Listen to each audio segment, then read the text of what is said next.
بسم الله الرحمن الرحيم.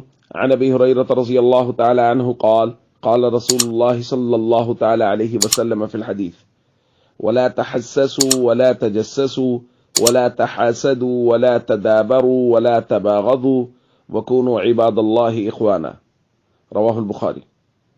نبی کریم صلی اللہ علیہ وسلم نے ارشاد فرمایا، لوگوں کے پوشیدہ عیبوں کے پیچھے نہ لگو اور لوگوں کے پوشیدہ عیبوں کو تلاش نہ کرو، اور آپس میں ایک دوسرے سے حسد نہ رکھو، آپس میں ایک دوسرے سے قطع تعلقی نہ کرو، اور آپس میں ایک دوسرے سے بغض نہ رکھو، بلکہ سب کے سب اللہ کے بندے اور آپس میں بھائی بھائی بن کے رہو۔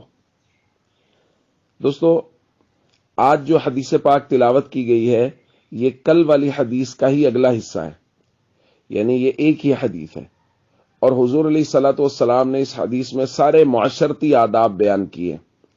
ایک دوسرے کے پوشیدہ عیبوں کو تلاش نہ کرو۔ کل بھی ہم نے بات کی تھی کہ جاسوسی نہ کرو، کیونکہ بدگمانی کا یہ نتیجہ ہوتا ہے، جاسوسی کرنا، کسی کے پوشیدہ عیبوں کو تلاش کرنا، کہاں جاتا ہے، کیا کرتا ہے۔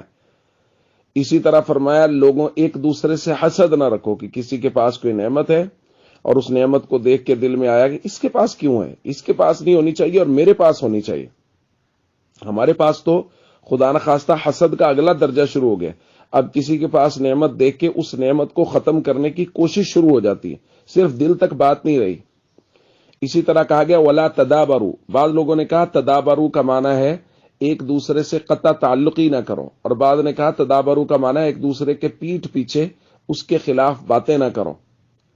اس کے بعد کہا ولا تباغضوا، ایک دوسرے سے بغض نہ رکھو، بلکہ ایک دوسرے کے ساتھ محبت رکھو، پیار رکھو۔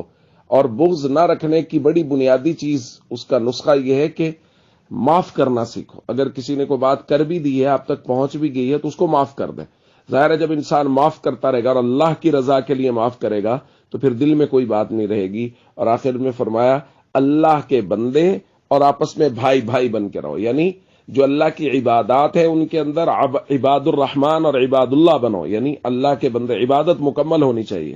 اور اخوانہ کے اندر اشارہ کیا کہ معاشرتی طور پہ جس طرح بھائی ایک دوسرے کے ساتھ رہتے ہیں، اگر کبھی کوئی غلطی کوتاہی بھی ہو جائے معاف کرتے ہیں، پھر بھی ایک دوسرے کے ساتھ رہتے ہیں، اسی طرح سب کے سب مسلمان آپس میں بھائیوں کی طرح رہیں کہ اگر کسی سے غلطی بھی ہو جائے تو اس کو معاف کریں۔ السلام علیکم ورحمۃ اللہ وبرکاتہ۔